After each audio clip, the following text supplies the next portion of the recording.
നമ്മുടെ വീണ്ടെടുപ്പുകാരനും രക്ഷിതാവുമായ നസ്രയനാകുന്ന യേശു കർത്താവിൻ്റെ നാമത്തിൽ എല്ലാവർക്കും പ്രഭാത വന്ദനങ്ങൾ.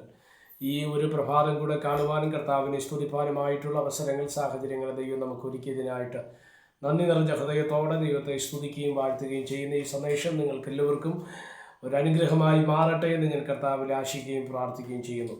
മത്തായി എഴുതിയ സുവിശേഷം 10-ാം അധ്യായം 29 മുതൽ 31 വരെയുള്ള വാക്യങ്ങൾ.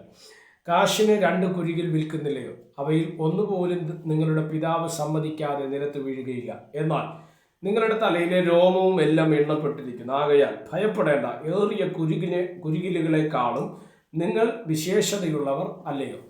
ഈ വാക്യം അനുഗ്രഹീതമാണ്. നസ്രയനാകുന്ന യേശു കർത്താവ് ഈ ലോകത്തിലായിരുന്ന സമയത്ത് തന്നെ അനുഗമിച്ച പുരുഷാരത്തോടും അപ്പോൾ തന്നെ അനുഗമിച്ച ശിഷ്യന്മാരോടുമായിട്ട് കർത്താവിന് എത്രമാത്രം നിങ്ങൾ പ്രിയപ്പെട്ടവരാണ്, അല്ലെങ്കിൽ ശിഷ്യന്മാരാകട്ടെ പുരുഷാരമാകട്ടെ എത്രത്തോളം ദൈവത്തിന് പ്രിയപ്പെട്ടവരാണ് എന്ന് തെളിയിക്കുന്നൊരു ഭാഗമാണ് നമ്മൾ ഇന്ന് പ്രഭാതത്തിൽ വായിപ്പാൻ തക്കവണ്ണം ഇടയാകുന്നത്. അവിടെ 2 ഉദാഹരണങ്ങളിലൂടെയാണ് ആ വിഷയം വ്യക്തമാക്കുന്നത്. ഒന്ന്, അവിടെ 2 കുരുകിലിനെ കുറിച്ച് പറയുന്നുണ്ട്, അല്ലേ? ആകാശത്തിൽ പറക്കുന്ന ചെറിയ പക്ഷികളാണവ. സ്തോത്രം. ഒന്നുപോലും നിലത്ത് വീഴുവാൻ ദൈവം അനുവദിക്കുകയില്ല, ദൈവം സമ്മതിക്കാതെ അത് നിലത്ത് വീഴുകയില്ല എന്ന് പറയുന്ന ഭാഗത്തെയും നമ്മളവിടെ കാണുന്നുണ്ട്. 2, സ്തോത്രം, നിങ്ങളുടെ തലയിലെ മുഴുവൻ രോമവും എണ്ണപ്പെട്ടിരിക്കുന്നു എന്ന് പറയുന്ന ഭാഗത്തെയും നമ്മൾ ശ്രദ്ധിക്കപ്പെടുകയാണ്. എന്താ എൻ്റെ അർത്ഥം? പ്രൈസലോ, ദൈവത്തിന് നമ്മൾ എത്രമാത്രം പ്രിയപ്പെട്ടവരാണ്, നമ്മൾ എത്രമാത്രം വിലയേറിയവരാണ് എന്ന് തെളിയിക്കുന്ന ഭാഗമാണ് ഈ വാക്യങ്ങളിലൂടെ നമ്മൾ മനസ്സിലാക്കുന്നത്, അല്ലേ?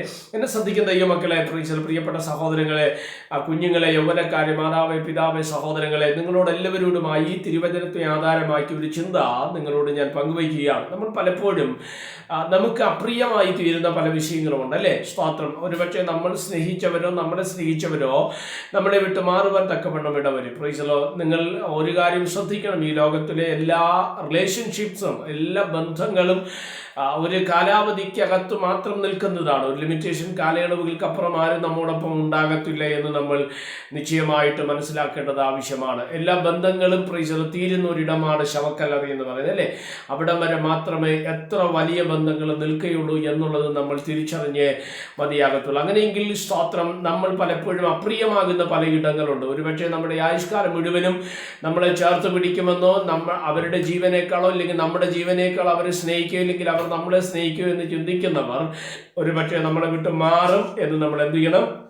നിശ്ചയമായിട്ട് തിരിച്ചറിയണം. ഇവിടെയാണ് ഈ വാക്യത്തിന്റെ പ്രസക്ത ഭാഗം എന്ന് പറയുന്നത്. ഏറിയ കുരുകിലിനേക്കാളും നിങ്ങൾ എനിക്ക് വിശേഷതയുള്ളവരാണ് എന്ന് പറയുന്നതിൻ്റെ അർത്ഥം അവിടെയാണ്. എന്നെ ശ്രദ്ധിക്കുന്ന ദൈവമക്കളോട് ഞാൻ പറയാം, നമ്മുടെ തലയിലെ ഓരോ രോമവും കർത്താവ് നമുക്ക് വേണ്ടി എണ്ണിവെച്ചിരിക്കുകയാണ് എന്ന് പറഞ്ഞാൽ അർത്ഥം, അതിൻ്റെ ഒരു രോമം നിലത്ത് വീണമെങ്കിൽ ദൈവം അറിയാതെ സംഭവിക്കുന്നില്ല എന്ന് നമ്മൾ തിരിച്ചറിയുക. സ്തോത്രം. അതുകൊണ്ടാണ് കർത്താവ് പറഞ്ഞത്, കുരുകിലിനേക്കാൾ നിങ്ങൾ എനിക്ക് വിശേഷതയുള്ളവർ ആണ്. എന്നെ ശ്രദ്ധിക്കുന്ന ദൈവമക്കളോട് ഞാൻ പറയാം, ഒരുപക്ഷെ മക്കളായിരിക്കാം ഈ സന്ദേശം കേൾക്കുന്നത്, പറയാം, അയ്യോ, എൻ്റെ അപ്പനും അമ്മയും എന്നെ സ്നേഹിക്കുന്നില്ല, അവരെനിക്ക് സ്തോത്രം പ്രിയപ്പെട്ടവരല്ല, അല്ലെങ്കിൽ ഞാൻ അവർക്ക് പ്രിയപ്പെട്ടതല്ല, അല്ല സ്തോത്രം, അങ്ങനെയുള്ള തലങ്ങൾ ചിന്തിക്കുകയോ പറയുകയോ ചെയ്യുന്ന, അതുകൊണ്ട് മനസ്സുകൊണ്ട് വ്യാകുലപ്പെടുന്ന, ഭാരപ്പെടുന്ന വ്യക്തികൾ ഒരുപക്ഷെ ഈ സന്ദേശം കേൾക്കുന്നുണ്ടായിരിക്കാം. ഞാൻ നിങ്ങളോട് പറയട്ടെ ദൈവമക്കളെ, നിങ്ങൾ ദൈവത്തിന് വിലയേറിയവരാണ്, നിങ്ങൾ ദൈവത്തിന് പ്രിയപ്പെട്ടവരാണ്. കുരുകിലിനേക്കാൾ നിങ്ങൾ ദൈവത്തിന് വിശേഷതയുള്ളവരാണ്.